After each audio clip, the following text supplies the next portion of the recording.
Bismillahirrahmanirrahim. Assalamualaikum warahmatullahi wabarakatuh. Halo anak-anakku kelas 9, bagaimana kabarnya hari ini? Sehat ya? Alhamdulillah. Dan masih semangat ya untuk belajar matematika?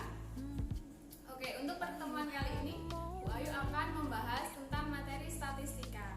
Nah, untuk materinya silahkan disimak dengan baik, kemudian dipahami dan tugasnya dikerjakan dengan baik. Untuk materinya silahkan perhatikan di slide berikut. Oke anak-anak, Bu Ayu akan memulai menjelaskan tentang bab statistika. Nah, di bab ini kita akan mempelajari 3 subbab, yaitu yang pertama penyajian data, yang kedua ukuran pemusatan data, dan yang terakhir adalah ukuran penyebaran. Dari subbab berikut dijabarkan lagi menjadi penyajian data dibagi menjadi 4 bagian. Yang pertama, pengertian data dan statistika, kedua, populasi dan sampel, yang ketiga, penyajian data dalam bentuk tabel, dan yang terakhir, penyajian data dalam bentuk diagram. Untuk selanjutnya, ukuran pemusatan data, kita akan mempelajari 3 hal. Yang pertama, mean atau rata-rata, yang kedua median, dan yang ketiga adalah modus. Untuk selanjutnya, untuk ukuran penyebaran akan mempelajari 2 hal. Yang pertama kuartil dan yang kedua adalah jangkauan. Nah, kita masuk ke penjelasan yang pertama, yaitu pengertian data dan statistika. Data merupakan kumpulan datum, di mana datum merupakan fakta tunggal. Untuk lebih jelasnya, silahkan perhatikan tabel di bawah ini. Ibu guru meminta Ani untuk mencatat warna kesukaan dari 6 orang siswa secara acak. Hasilnya dapat dilihat dalam tabel, ada nama dan ada warna kesukaannya. Budi menyukai warna biru, Ana menyukai warna pink. Nah, biru merupakan warna kesukaan dari seorang siswa. Fakta tunggal ini yang dinamakan datum. Sedangkan untuk hasil keseluruhan pencatatan warna kesukaan siswa dari 6 orang siswa disebut data. Berdasarkan jenisnya, data dapat dibedakan menjadi 2. Yang pertama data kualitatif atau data yang menggambarkan keadaan objek yang dimaksud. Contohnya, Adi menyukai seluruh benda yang berwarna hitam. Yang kedua adalah data kuantitatif, yaitu data yang berupa bilangan dan nilainya dapat berubah-ubah. Contohnya, jumlah siswa kelas 9 SMP N10 sebanyak 120 siswa.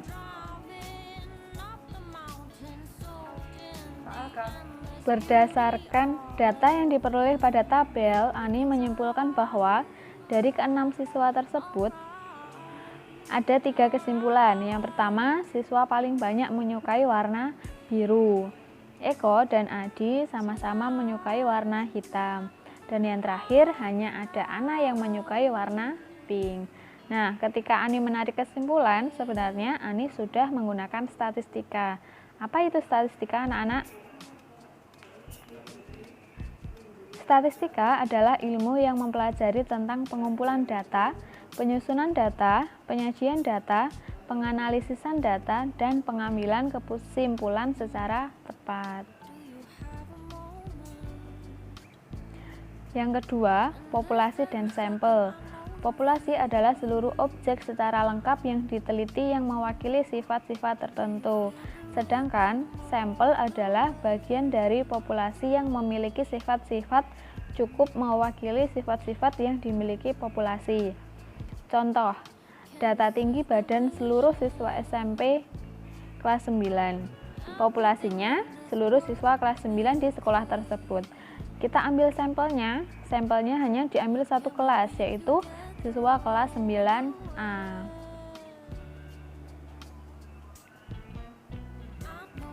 Nah, sekarang penyajian data dalam bentuk tabel. Perhatikan data tentang rasa permen yang disukai siswa yang terdiri dari 20 siswa. Di tabel ini ada nomor, terus nama siswa, dan juga rasa permen kesukaannya masing-masing.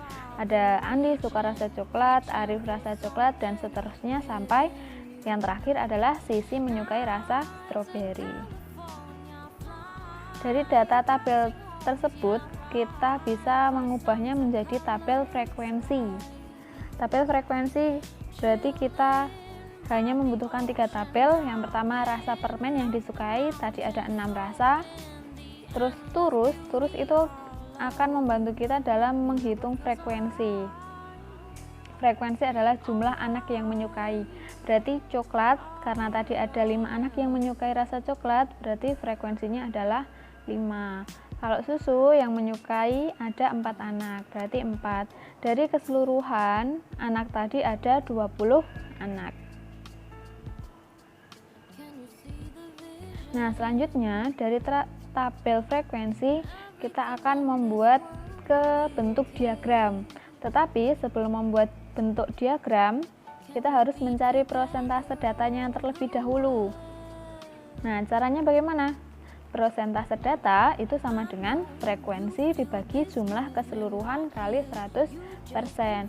Untuk yang pertama rasa coklat, frekuensinya ada 5, kemudian jumlah keseluruhannya ada 20. Berarti 5 dibagi 20 dikali 100%.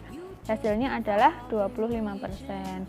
Dan seterusnya. Nanti untuk latihan silahkan dilengkapi rasa jeruk, kopi, mint, dan stroberi. Dari persentase ini kita ubah menjadi ke bentuk diagram. Nah, ini ya, rasa coklat tadi 25%, rasa susu 20%. Yang lainnya nanti silahkan dicari. Ini namanya tabel, ini namanya diagram lingkaran. Nah, sekarang ada diagram yang lain, yaitu namanya diagram batang. Ini anak-anak, coklat 25%, susu 20%, jeruk, dan seterusnya. Ini namanya diagram batang. Yang mendatar adalah rasa permen, yang naik itu adalah prosentasenya. Sekarang kita masuk ke materi mean atau rata-rata. Mean atau rata-rata itu disimbolkan dengan X, terus dikasih garis atas, itu dibacanya X bar. X bar sama dengan jumlah nilai dibagi banyak data. Perhatikan contoh berikut ini. Dalam waktu 15 hari, sebuah toko dapat menjual Indomie goreng dalam bungkus. Hari pertama ada 8 bungkus, hari kedua 10 bungkus, sampai hari ke-15 ada 3 bungkus. Pertanyaannya, berapa rata-rata Indomie goreng yang terjual per harinya? Bagaimana anak-anak cara mencarinya? Nah, ini. Rata-rata sama dengan ini ya. Berarti 8 ditambah 10 ditambah 9 ditambah semua dari data tadi dibagi banyaknya data. Banyaknya data tadi ada 15 hari, berarti dibagi 15. Ketemu 100 dibagi 15 sama dengan 6,67. Karena hasilnya koma, tidak mungkin kalau beli Indomie bentuknya setengah aja ya. Jadi kita bulatkan menjadi 7. Jadi rata-rata Indomie yang terjual per harinya sebanyak 7 bungkus. Nah, sekarang median. Median itu adalah nilai tengah. Bagaimana cara mencarinya? Ada 2 langkah. Yang pertama, urutkan nilai data dari yang kecil ke besar. Yang kedua, tentukan nilai median dengan mencari data yang terletak di tengah. Nih, ada contohnya. Nih ya, anak-anak, soalnya bisa dibaca. Nilai ada 8 siswa, yaitu 78, 60, dan seterusnya. Disuruh mencari median. Langkah yang pertama yaitu mengurutkan data kecil ke besar. Ini sudah diurutkan, berarti 60, 66, 70, 76, dan seterusnya. Nah, cara mencari nilai median bagaimana?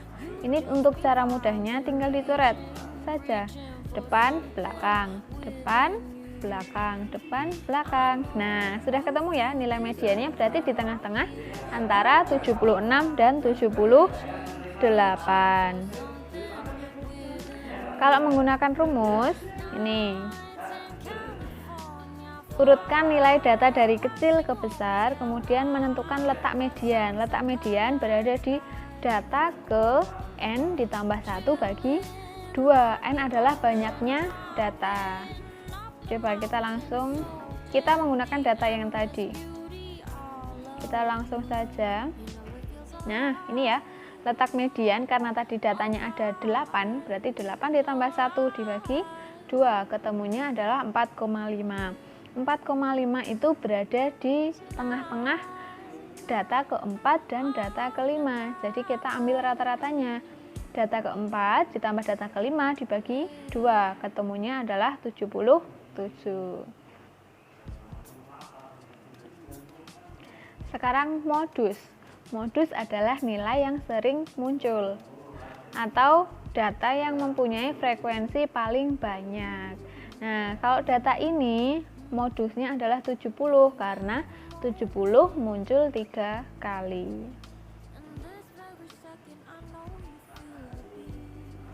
Selanjutnya untuk kuartil dibagi menjadi 3, yaitu kuartil 1 atau kuartil bawah, kemudian kuartil 2. Kuartil 2 itu bisa disebut juga median, dan kuartil 3 adalah kuartil atas.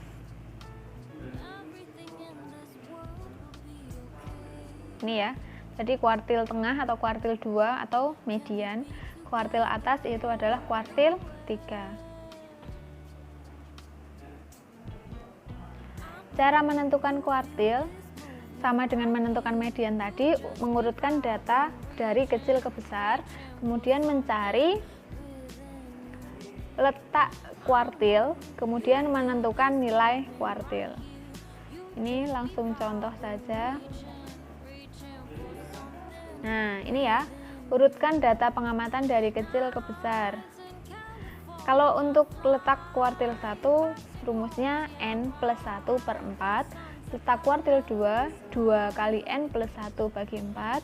Untuk kuartil 3, 3 kali N plus 1 bagi 4. Nah, ini contohnya.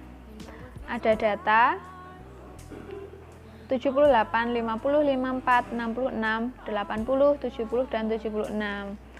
Pertanyaannya, carilah nilai kuartil 1, kuartil 2, dan kuartil 3. Di langkah pertama, mengurutkan data yang kecil ke besar terlebih dahulu. Jadi, sudah ketemu.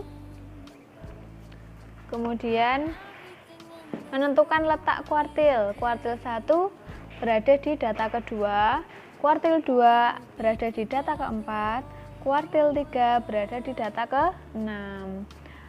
Karena sudah ketemu data keberapa, tinggal lihat saja tadi datanya. Data kedua yaitu 54, data keempat yaitu 70, data ke-6 yaitu 78.